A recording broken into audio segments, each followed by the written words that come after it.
Hello and welcome back to our YouTube channel. उम्मीद करता हूं कि आप सभी फिट एंड फाइन होंगे। तो आज इस वीडियो से हम स्टार्ट करने वाले हैं इंडियन पॉलिटी पढ़ लेना। ठीक है, तो this is the part first of this series जिसमें हम अब डिस्कस करने वाले हैं कॉन्स्टिट्यूशन ऑफ इंडिया। ठीक है, and this series will be very useful for all competitive exams, चाहे आप JKPSC की तैयारी कर रहे हो, JKSSB की तैयारी कर रहे हो, रेलवे एग्जाम्स की तैयारी कर रहे हो, या SSC एग्जाम्स की तैयारी कर रहे हो। And this video will be very useful to you. ठीक है, तो फर्स्ट ऑफ ऑल, अगर आप हमारे चैनल पे नए हैं तो you have to subscribe the channel and then share the video with your friends. तो इस सीरीज़ को जो हम स्टार्ट करेंगे, इसको हम स्टार्ट करेंगे फ्रॉम द बेसिक्स।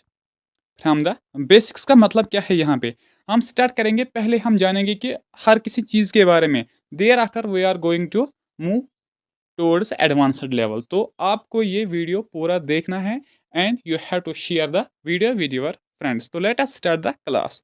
तो कॉन्स्टिट्यूशन की जब हम बात करते हैं, या हम जब पॉलिटी की बात कर रहे हैं, तो हमारे जहनों में क्या आता है? पहले हमारे जहन में आता है कि कॉन्स्टिट्यूंट असेंबली जिसको बनाया गया था 1946 में, जिसमें 389 मेंबर्स थे, doctor Rajendra Prasad was the president. ये सभी चीज़ें हमारे जहन में आती हैं।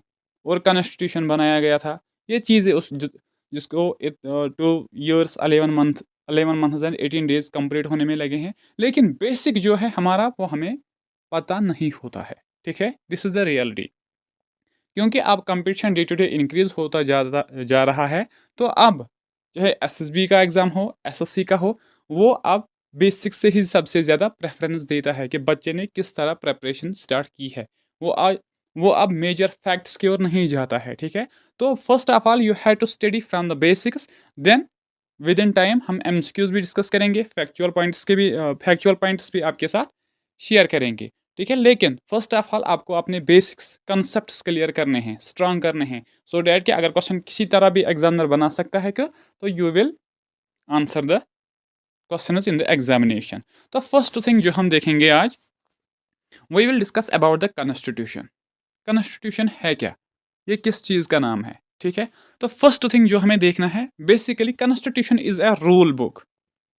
कॉन्स्टिट्यूशन एक रूल बुक है। Now what is the rule book? Rule book है क्या? रूल बुक का मतलब क्या है? रूल बुक बेसिकली ये एक बुक ही है और कोई चीज़ नहीं है। This is a book date contains, जिसमें है fundamental principles by which the state is governed, जिसमें कुछ बेसिक प्रिंसिपल्स होते हैं, बेसिक लॉज होते हैं, बेसिक रेगुलेशंस होते हैं, जिसकी वजह से और जिनसे हम अपनी स्टेट को क्या रूल कर रहे हैं, गवर्न कर रहे हैं। स्टेट हेयर मीन्स, ये स्टेट नहीं है जम्मू एंड कश्मीर, हरियाणा, पंजाब, ये नहीं है। स्टेट हेयर मीन्स के country. Now what is the constitution? Constitution is a rule book. और रूल बुक क्या है? ये एक किताब है जिसमें रूल्स एंड रेगुलेशंस होते हैं। ठीक है, जिन रूल्स एंड रेगुलेशंस की हेल्प से हम अपने कंट्री को गवर्न कर रहे हैं, चला रहे हैं, उसका एडमिनिस्ट्रेशन चला रहे हैं। एंड रूल बुक ये क्या है, किस चीज़ के लिए है? For a state, for a country. ये कंट्री का एक रूल बुक होती है। ठीक है, तो कॉन्स्टिट्यूशन आपको अब समझ आया होगा। Constitution is basically a rule book. ठीक है, किसके लिए? फॉर ए स्टेट, एक कंट्री के लिए, जो एक कंट्री को डिसाइड करवा देता है कि आपको किस तरह काम करना है, आपको किन चीज़ों का ख्याल करना है, आपको किन चीज़ों को कंसिडरेशन में रखना है during the making of laws, during the implementing of laws. तो यह है कॉन्स्टिट्यूशन। अब ये कॉन्स्टिट्यूशन हमें देता क्या है? हमने इस कॉन्स्टिट्यूशन पे 2 years कितना टाइम स्पेंड किया है? 2 years 11 months और 18 days किए न स्पेंड इस पे बनाने में। तो इस कॉन्स्टिट्यूशन का मतलब क्या था, और रिटर्न में इस कॉन्स्टिट्यूशन ने हमें दिया क्या है? ठीक है, ये सभी हम डिस्कस करेंगे। मैंने पहले ही कहा, this is from the basic ही होगा। जो भी आपके डाउट्स होंगे, ठीक है, वो आप सभी आज आपके कंप्लीट हो जाएंगे, खत्म हो जाएंगे। ठीक है, लेकिन आपको वीडियो इनिशियल से एंड तक देखना है। एंड तो लाइक तो आप करते ही नहीं हो, लाइक भी करना है आप। ठीक है, एंड देन कमेंट भी करना है कि क्लास कैसा लगा। सब कुछ चीज़ें आपको करनी है। ठीक है, क्योंकि यही चीज़ें हमारी मोटिवेशन होती है, राइट? तो अब हमने कॉन्स्टिट्यूशन बनाया है, इतना चीज़ें इस पे स्पेंड किया है, इतना टाइम इस पे दिया है, इतने पैसे हमने खर्च किए हैं इस पे बनाने के लिए, लेकिन हमें आपस वापस में ये क्या देता है? ठीक है, अगर हम किसी चीज़ को कुछ देते हैं, तो वहाँ से भी कुछ मिलना चाहिए ना। तो फर्स्ट थिंग जो हमें मिलता है वहाँ से, it describes various institutions of the state.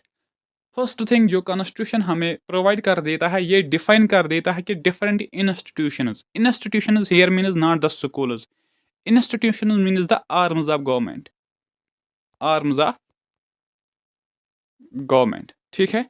तो वो आर्म्स ये हमें बता देता है वो कौन कौन से आर्म्स है, ठीक है, वो हमें ये एक्सप्लेन करके देता है। तो फर्स्ट आर्म जो है इस हमारे स्टेट का, हमारे एडमिनिस्ट्रेटिव सिस्टम का, that is the legislature, that is the legislature. Legislature, अब ये लेजिस्लेचर है क्या, इसकी ड्यूटी क्या है, इसका काम क्या है? इसका काम है टू मेक द लॉज। अगर हम कहेंगे, अगर आपको कोई कहेगा कि what do you mean by legislature, तो we can say this is an institution और ए बॉडी ऑफ पर्सन्स जो जिसका मेन वर्क है, जो रेस्पॉन्सिबल है फॉर मेकिंग लॉज, जिसका काम है लॉ बनाना, कानून बनाना, ठीक है। तो फर्स्ट बॉडी जो हुई वो हुई लेजिस्लेचर, जो कानून बना देती है, ठीक है। देन सेकंड आर्म या सेकंड इंस्टीट्यूशन जो है, दैट इज द एग्जीक्यूटिव। क्या है वो? Executive. This is also the institution जो इंप्लीमेंट कर देता है लॉ को।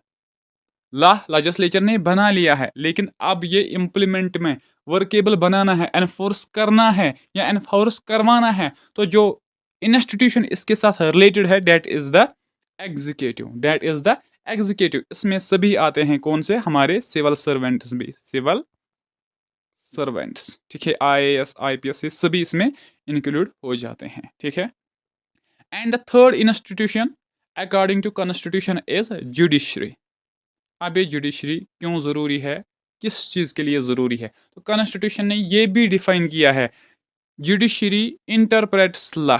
सपोज गवर्नमेंट, लेजिस्लेचर ने कौन लॉ बनाया, एग्जीक्यूटिव ने फिर उसको इंप्लीमेंट कर दिया, लेकिन ये लॉ अगेंस्ट है to the masses of the country, जो कंट्री के लोग हैं उनके अगेंस्ट है। तो जुडिशरी इस लॉ को क्या करेगा? इंटरप्रेट करेगा, देखेगा कि is it right for the peoples और रॉन्ग, ठीक है। तो फर्स्ट क्या होगा? Interprets the law and then settles disputes. Suppose government ने कोई लॉ बनाया है, लोग, लेकिन इसमें से डिस्प्यूट हुआ between the population of the country and the legislator या एग्जीक्यूटिव, तो वो इशू जो होगा क्रिएट होगा, जो कन्फ्यूजन क्रिएट होगा, जो चोज क्रिएट होगा फॉर द लॉ, तो वो सेटल करेगा कौन? जुडिशरी। और जुडिशरी में कौन कौन सी चीज़ें आती हैं? इसमें आते हैं courts, supreme court of India भी इसी में आता है, और जो स्टेट के कोर्ट्स है वो भी इसी में आते हैं, ठीक है। Right, I think you are getting my words what I want to say, ठीक है। एंड देन, तो पहले उसने हमें क्या किया, कॉन्स्टिट्यूशन ने हमें डिफाइन किया है कि different institutions of a government. Then this constitution also describes the relationship between them. इनके बीच में कौन सी रिलेशन एग्जिस्ट होती है? सपोज लेजिस्लेचर और एग्जीक्यूटिव, अगर इनके बीच में स्ट्रांग कनेक्शन नहीं होगा तो ना लॉ बन सकता है, ना उसको इम्प्लीमेंट हम कर सकते हैं, ठीक है। तो ये सभी चीज़ें हमें कहाँ से मिलती हैं? कॉन्स्टिट्यूशन से। इसीलिए एक कंट्री के लिए कॉन्स्टिट्यूशन सबसे ज़रूरी है, एक कॉन्स्टिट्यूशन सबसे ज़रूरी है, ठीक है। इसके अलावा कॉन्स्टिट्यूशन क्या करता है हमारे लिए, ठीक है? It also sets limits of the power of these institutions. इसके अलावा जो कॉन्स्टिट्यूशन है ये लिमिट सेट कर देता है लेजिस्लेचर को, एग्जीक्यूटिव को और जुडिशरी को, क्योंकि आपको किस हद तक काम करना है। Suppose today's government will pass any act, आज की जो गवर्नमेंट है वो कोई एक्ट पास करे, और वो एक्ट इस तरह का हो, इंडिया में बेसिकली डिफरेंट रिलीजन्स हैं, ठीक है, हिंदूज हैं, मुस्लिम्स हैं, सिख्स हैं, जैनस हैं, ये सभी यहाँ पे देखने को मिलते हैं। उन्होंने कोई लॉ बनाया है that is against, for example Buddhist लोगों को वो अगेंस्ट है, कोई लॉ उन्होंने बनाया, लेकिन कॉन्स्टिट्यूशन ने डिफाइन ऑलरेडी किया है उनके लिए, आप इस तरह का लॉ नहीं बना सकते हो जो हार्मफुल होगा किसी कम्युनिटी के लिए, हार्मफुल होगा किसी कम्युनिटी के लिए।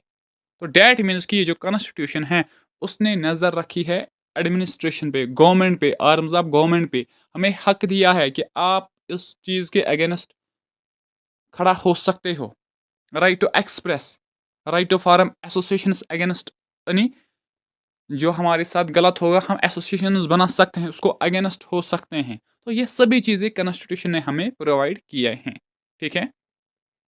Provides rights and duties of citizen. इसके अलावा कॉन्स्टिट्यूशन ने जो रेसिडेंट्स या सिटीजन्स ऑफ द कंट्री है उनके लिए क्या किया कि राइट्स, फंडामेंटल राइट्स, ऐसे राइट्स जो हमसे कोई छीन नहीं सकता। Right to education, right to express, right to religion, ये सभी राइट्स कॉन्स्टिट्यूशन ने हमें प्रोवाइड किए हैं। And duties of the citizen, और कुछ ड्यूटीज भी सिटीजन पे रखे हैं, और कुछ ड्यूटीज भी सिटीजन पे रखे हैं, ठीक है। ऑलराइट, नाउ अगर एक कॉन्स्टिट्यूशन बनाया है हमने, अगर एक कॉन्स्टिट्यूशन हमने बनाया है तो मकसद क्या था इस कॉन्स्टिट्यूशन बनाने को? What was the reason, what was the purpose behind the formation of any constitution? और इस कॉन्स्टिट्यूशन वर्क कैसे कर देता है, और फीचर्स ऑफ कॉन्स्टिट्यूशन क्या है, ये सभी चीजें अब हम देखेंगे। राइट, तो फर्स्ट फीचर कहेंगे या फंक्शन कहेंगे या पर्पस कहेंगे, that is the constitution of government. Constitution of government, constitution एक ऐसा चीज है जो सिर्फ लोगों के लिए नहीं बना है। सपोज कि लोगों के लिए उसमें फंडामेंटल राइट्स है, लोगों के लिए इसमें यह है कि राइट टू वोट है, आप किसी को भी इलेक्ट कर सकते हो, आप किसी को भी सिलेक्ट कर सकते हो, आप किसी को भी डिथ्रोन कर सकते हो। ये सभी चीज़ें लोगों के लिए, हक के लिए हैं। लेकिन इस कॉन्स्टिट्यूशन में ऐसे भी प्रोसीजर्स हैं, ऐसे भी लॉज हैं जो गवर्नमेंट के लिए भी है, जो गवर्नमेंट के लिए भी है, ठीक है। Constitution defines who has the power to make decisions in a state and society. Constitution में ये अच्छे से लिखा गया है कि हमारी स्टेट में या हमारी सोसाइटी में कौन कौन बंदा लॉ बना सकता है। Suppose we are pursuing the education right now, या वी आर द स्टूडेंट्स, क्या हम लॉ बना सकते हैं? कोई नहीं। क्यों? क्योंकि हम उस पोजीशन को होल्ड नहीं करते हैं। और वो पोजीशन कहाँ डिफाइन की गई है? हमारे कॉन्स्टिट्यूशन में। प्राइम मिनिस्टर, ये कॉन्स्टिट्यूशनल एक क्या होता है, एक लेवल होती है कि आप सीएम से पीएम तक जाओगे, then you will are able to interfere in the administration, तब तक आप कुछ नहीं करोगे। और ये सभी प्रोसीजर्स कहाँ पे लिखे गए हैं? हमारे कॉन्स्टिट्यूशन में। It decides how the government will be constituted. और इसके अलावा लॉ तो कौन बनाएगा ये भी डिफाइन है कॉन्स्टिट्यूशन में। और इसके अलावा ये भी डिफाइन है कि कॉन्स्टिट्यूशन, ये गवर्नमेंट, कॉन्स्टिट्यूशन हमें बताता है कि हम किस तरह गवर्नमेंट को फॉर्म कर सकते हैं, कौन सा प्रोसीजर होगा, किस तरह से लोगों को इलेक्ट किया जाएगा, कौन लोग इलेक्ट करेंगे। सपोज कि राइट टू वोट है, राइट टू वोट है, ठीक है, जो आर्टिकल 326 में लिखा है। लेकिन वो राइट टू वोट सभी लोगों के लिए है ही नहीं, वो उन लोगों के लिए है जिनकी एज 18 है और 18 से प्लस है। 15, किसी बच्चे की एज 15 है और वो इतना इंटेलिजेंट भी है और अदर उसकी क्वालिटीज है, लेकिन वो वोट नहीं कर सकता है, ठीक है। तो ये सभी चीजें कहाँ पे लिखी गई है? हमारे कॉन्स्टिट्यूशन में। और यही कॉन्स्टिट्यूशन ये डिसाइड कर देता है कि किस तरह एक गवर्नमेंट बननी चाहिए, कितनी सीट्स जरूरी है एक गवर्नमेंट को बनाने के लिए, ठीक है। तो ये सभी चीजें, ये प्रोसेस, सभी चीजें वो हम आगे पढ़ेंगे कितने सीट्स जरूरी होते हैं, क्योंकि हम आज का ये स्टार्टिंग क्लास है, ठीक है, वरना ये लेंथी हो जाएगा। तो आज हम जो हम क्या बात करने वाले हैं, डिफाइन कर देते हैं वो, हम कॉन्स्टिट्यूशन क्यों ज़रूरी है और कॉन्स्टिट्यूशन है क्या, ये हम देख रहे हैं कि सो डैट के फ्यूचर में हमें सभी चीज़ों को मालूमात अच्छे से हो। राइट, देन नेक्स्ट क्या है? Next is prevention of suppression of minority. Minority हमारे इंडिया में दो टाइप्स की होती है। एक तो होते हैं माइनॉरिटीज़ जो जो लोग इकोनॉमिकली बैकवर्ड हो, इकोनॉमिकली बैकवर्ड हो, तो हो गई एक माइनॉरिटी। सेकंड माइनॉरिटीज जो लोग बाई साइज स्मॉल हो, जिनकी पॉपुलेशन कम हो, ठीक है, उतना इन्फ्लुएंजुअल नहीं हो, जो मिनिमम जिनका वैल्यू हो, मिनिमम नंबर्स हो, तो वो भी माइनॉरिटी में आते हैं। सपोज कि कॉन्स्टिट्यूशन ने ये डिफाइन किया है कि माइनॉरिटी को आप जुल्म नहीं कर सकते हो। सपोज कि अभी यहाँ पे हमारी कंट्री में हिंदू सबसे ज़्यादा बड़ी पॉपुलेशन है ना, this is of course right.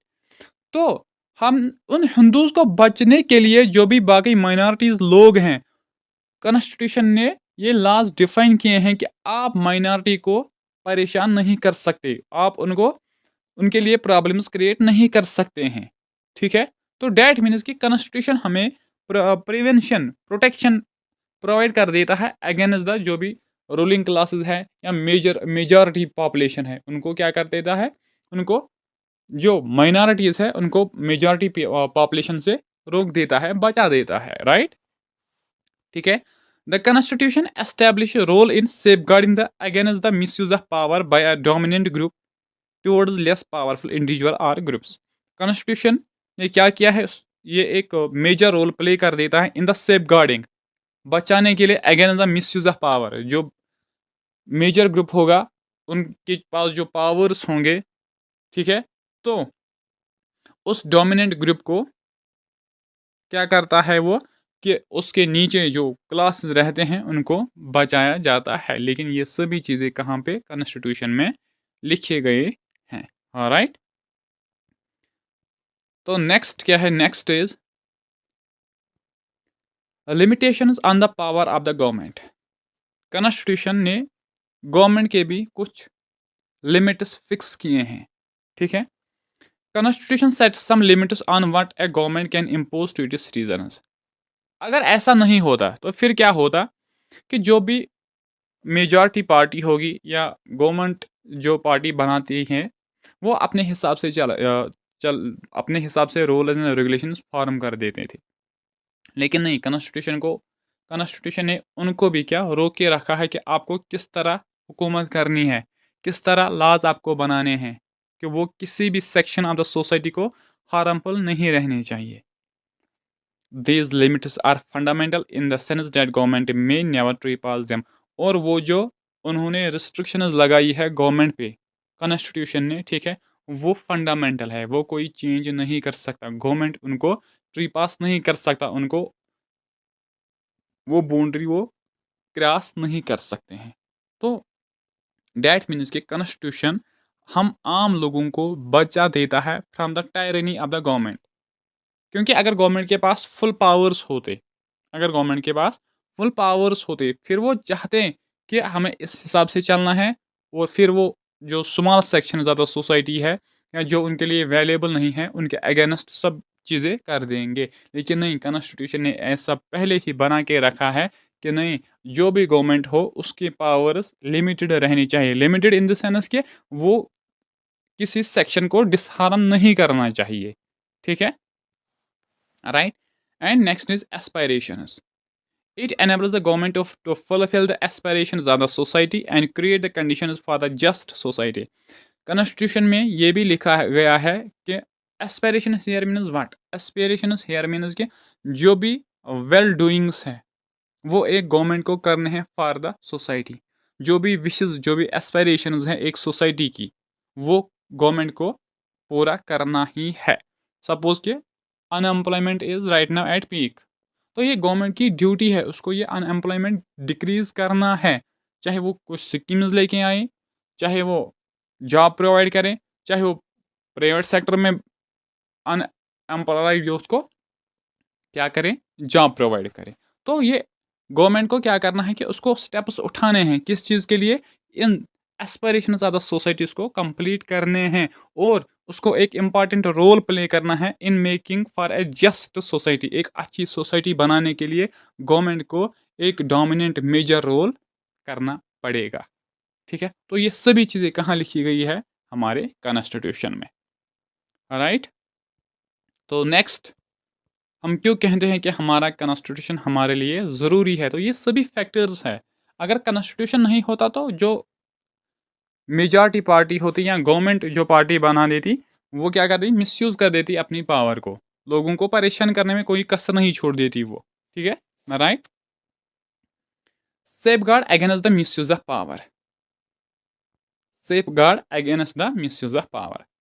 Within democratic societies, the Constitution establishes rules and regulations aimed at preventing the abuse of authority by political leaders। Suppose अगर हमारा कॉन्स्टिट्यूशन नहीं होता, फिर यहाँ जितने भी पॉलिटिकल लीडर्स होते, ठीक है, वो क्या कर देते हैं, वो सभी ऐसे चीज़ें कर देते जो उनके फेवर में सबसे ज़्यादा हो, चाहे वो इकोनॉमिकली हो, सोशली हो, वो सब चीज़ें कर देंगे। लेकिन नहीं, कॉन्स्टिट्यूशन ने हमें ये राइट दिया हुआ है, अगर कोई भी चाहे पॉलिटिकल लीडर हो, चाहे या कोई सिविल सर्वेंट हो या कोई भी हो, कोई भी इन्फ्लुएंशियल पर्सन हो, अगर वो आपके अगेंस्ट हो जाता है, आपके साथ डिस्क्रिमिनेशन कर देता है, you have to right, you can ask him why you do so. आप उसको बोल सकते हो आपने ऐसा क्यों किया? क्या किया? आप उसके खिलाफ आवाज़ उठा सकते हो। तो ये सभी चीज़ें किसने हमें प्रोवाइड की है? किसने? कॉन्स्टिट्यूशन ने। इसलिए ये कॉन्स्टिट्यूशन बहुत इम्पोर्टेंट बन जाता है हमारे लिए, राइट? ठीक है? And the next is separation of power. Separation of power. Separation of power means what? Separation of power that means कि division of powers. Power divide किया गया है, ठीक है? पावर मीन्स कि अगर एक बॉडी के पास क्या है? एग्जीक्यूटिव पावर है, दूसरे के पास लेजिस्लेटिव पावर है और तीसरे के पास जुडिशरी पावर है। ये डिवाइड किया गए हैं क्योंकि फॉर द स्मूथ फंक्शनिंग। अगर सभी एक ही इंस्टीट्यूशन के पास ये सभी चीज़ें होती तो फिर उसको ज़रूरत क्या थी दूसरी चीज़ों की? तो डैट मीन्स कि separation of power is important for the welfare of the citizens of country. Separation of power is one of the most important political concept that must be present in political system to avoid dictatorship. अब ये separation of power क्यों ज़रूरी है? अगर power separate नहीं होते, division of power नहीं होता, अगर एक ही बंदे के पास ये सभी लेजिस्लेटिव पावर्स भी होते, एग्जीक्यूटिव पावर्स भी होते और जुडिशरी पावर भी होता, that government must be a dictatorship. वो वन मैन रूल होगा। फिर वो वन मैन चाहे क्या कर सकता है वो कर कर लेगा, क्योंकि उसको किसी को जवाब नहीं देना है, उसको किसी के पास खड़ा नहीं होना है, ठीक है? लेकिन हमारे कॉन्स्टिट्यूशन ने क्या किया है कि सेपरेशन ऑफ पावर उसने किया है, सो डैट कि कोई एक वन मैन आर्मी रूल यहाँ पे ना खड़ा हो जाए, ठीक है? The sharing of power among the three arms of the state, legislature, executive and judiciary. और हमारे कंट्री में जो शेयरिंग ऑफ पावर है वो होता है तीन इंस्टीट्यूशन के हाथों में, that is the legislature, executive and judiciary, right? And system of checks and balances helps in avoiding the concentration of power. इससे क्या होता है कि अगर लेजिस्लेचर ने कोई लॉ बनाया है, एग्जीक्यूटिव ने फिर उसको इम्प्लीमेंट भी किया है, लेकिन हमारे पास जुडिशरी है, अगर कोई लॉ अगेंस्ट है, किसी भी सेक्शन, किसी भी कम्युनिटी या किसी के रिलीजन के अगेंस्ट है कोई लॉ, तो हम जुडिशरी में अपनी फाइल केस कर सकते हैं। डैट मीन्स कि कंसंट्रेशन ऑफ पावर सिर्फ इन दोनों के हाथों में नहीं है, इसमें पार्टिसिपेट है all the institutions, right? That means कि इस तरह से बैलेंस ऑफ पावर भी हो जाता है। अगर लेजिस्लेटिव के जहन में ऐसे ख्याल होंगे हम ये लॉ पास करेंगे, सपोज हम मिसाल लेंगे यूनिफॉर्म सिविल कोड की। कब से वो बातें चल रही हैं यूनिफॉर्म सिविल कोड पे, अभी तक इम्प्लीमेंट नहीं हुआ है। क्यों? क्योंकि बहुत सारे लोग इसके अगेंस्ट भी है। जुडिशरी का काम यही है, केस फाइल किया गया है इस यूनिफॉर्म सिविल कोड के रिलेटेड। अगर ऐसा नहीं होता तो फिर वो कब का इम्प्लीमेंट किया होता? तो डैट मीन्स कि कॉन्स्टिट्यूशन ने हमें ये राइट दिया है, उसने रखा है कि शेयर ऑफ पावर होने चाहिए, और इस शेयर ऑफ पावर से क्या होगा कि अगर जब ये तीनों इंस्टीट्यूशंस क्या होंगे, सेटिस्फाई होंगे, ठीक है? और इनकी सर्टिफिकेशन से जब लोग भी सेटिस्फाई होंगे तभी कोई लॉ यहाँ पे इम्प्लीमेंट हो सकता है। अगर सेपरेशन ऑफ पावर नहीं होता तो फिर जो यूनियन गवर्नमेंट चाहती वो वैसे ही कर देते, राइट? ठीक है? And the next is independence of judiciary. Independence of judiciary, तो ये सबसे बड़ा चीज़ है। अगर आपने कहीं गवर्नमेंट देखी है जो जिसको रन कर रहा है, कोई गवर्नमेंट है वो रन कर देती है जुडिशरी सिस्टम, नहीं, ऐसा नहीं है। क्यों ऐसा नहीं है? Basically there is a reason. क्यों? अगर लेजिस्लेचर और एग्जीक्यूटिव कोई law first of all creation करे, देन इम्प्लीमेंट करे।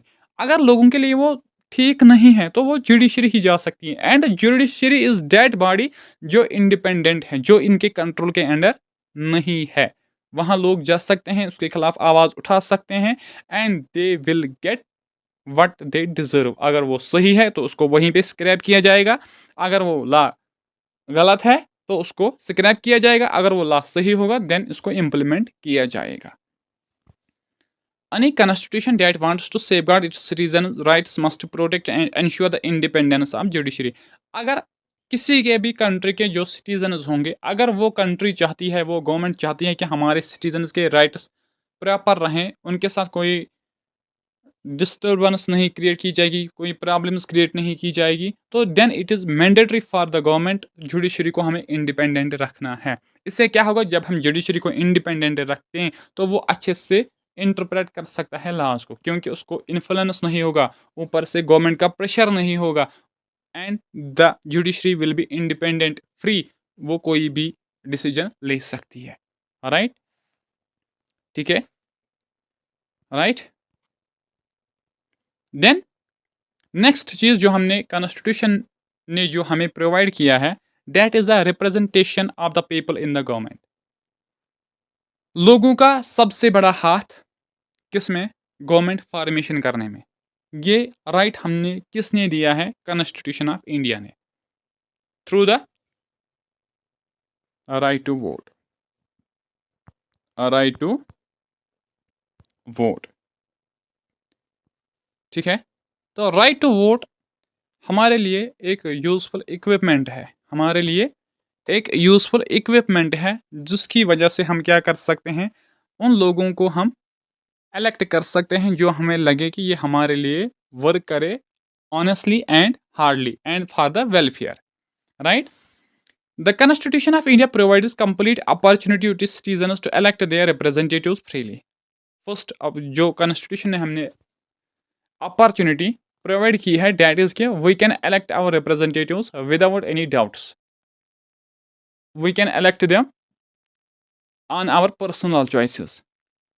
हम देख सकते हैं कि कौन हमारे लिए सही है, तो उसको हम एलेक्ट कर सकते हैं। लेकिन ये राइट, ये फ्रीडम किसने हमें प्रोवाइड की है, तो ये फ्रीडम हमने कॉन्स्टिट्यूशन ने प्रोवाइड की है। राइट, दिस मीन्स डैट, इसका मतलब क्या है, the people should be able to choose who can represent them at centre, state and local governments. इसलिए इसका मतलब क्या है कि लोगों को अब अपने हाथों में ही है कि वो जिसे चाहे रूलर बना सकते हो, सेंट्रल लेवल पे, स्टेट लेवल पे एंड गवर्नमेंट लेवल पे। राइट, ठीक है। तो किसने ये हमें ये ऐसे लाज या ऐसी फ्रीडम प्रोवाइड की है, it is the constitution of India. Right, then next जो कॉन्स्टिट्यूशन ने हमें प्रोवाइड किया है, that is the federalism, that is the federalism. Federalism is what, federalism is a type of government, ये एक गवर्नमेंट है that divides power between centre government, state government and local government. Federalism basically ये एक government है जिसमें power divide किया जाता है सेंटर के बीच में, स्टेट के बीच में एंड और लोकल गवर्नमेंट्स के बीच में। तो सेंटर को हम यूनियन गवर्नमेंट भी कहेंगे, स्टेट को हम स्टेट गवर्नमेंट भी कहेंगे, और लोकल गवर्नमेंट कौन कौन सी चीज़ें आते हैं, पंचायत एंड म्यूनसिपलिटी। तो इससे क्या होगा, सपोज अगर हमारे लोकेलिटी में किसी चीज़ की ज़रूरत है, रोड्स की ज़रूरत है, तो हम किसको कहेंगे, मैक्सिमम हम जाएंगे स्टेट गवर्नमेंट तक, क्योंकि सोशल मीडिया का इन्फ्लुएंस है। वरना बेसिकली होता था पंचायत तक, वो फिर ग्राम सभा वगैरह कर देते हैं, तो फिर उस चीज़ को देख लेते हैं। हम डायरेक्टली सेंट्रल गवर्नमेंट तक नहीं पहुंच सकते, तो इसीलिए लोगों के बेनिफिट के लिए, लोगों के ईजीनेस के लिए ये फेडरलिज्म कंसेप्ट जहन में आया है, और इसको एक इम्पॉर्टेंस मिली है हमारे कॉन्स्टिट्यूशन में। It combines a general level of government with regional governments, और ये जो सभी गवर्नमेंट्स हैं, इनमें से आपस में एक कनेक्शन होता है, इनमें से इनको आपस में एक कनेक्शन होता है, जिसकी वजह से स्मूथ फंक्शनिंग होती है। सपोज अगर ये दो लेवल्स नहीं होते, स्टेट और लोकल लेवल नहीं होती, सिर्फ कौन सी होती है, सेंटर, तो सेंटर हर किसी स्टेट में नहीं पहुंच सकती थी। डैट मीन्स कि डेवलपमेंट नहीं हो जाती हर किसी स्टेट में। राइट, और डेवलपमेंट ना होना was problematic for this centre, issues यहाँ नहीं पहुंचते, जो भी लोगों के इश्यूज थे सेंटर तक सभी इश्यूज नहीं पहुंच पाते। अगर स्टेट का भी होता तो फिर भी पूरे लॉज या पूरे इश्यूज गवर्नमेंट तक नहीं पहुंचते, इसलिए जो लोकल गवर्नमेंट है, इस चीज़ ने क्या किया है कि हम अपने लॉज़ डायरेक्ट लोगों तक, जो एडमिनिस्ट्रेशन के साथ रिलेटेड है, उन तक पहुँच सकें। तो ये सभी चीज़ें किसने हमें प्रोवाइड किए हैं? कॉन्स्टिट्यूशन ने। नाउ ये जो कॉन्स्टिट्यूशन है, हमने पढ़ा क्या है? This is a rule book for a state, that means a government के लिए है। तो दैट मीन्स कि ये जो रूल बुक है, इसने डिफाइन किया है, लिमिट किया है पावर्स ऑफ गवर्नमेंट भी। वो ऐसा लॉ पास नहीं कर सकता, जिसकी वजह से क्या होगा कि कोई मिसअंडरस्टैंडिंग डेवलप हो, कोई चूज़ एंड कन्फ्यूजन की सिचुएशन डेवलप हो, ठीक है? तो नेक्स्ट जो पार्ट आएगा, उसमें हम डिस्कस करेंगे evolution of constitution. Evolution of constitution.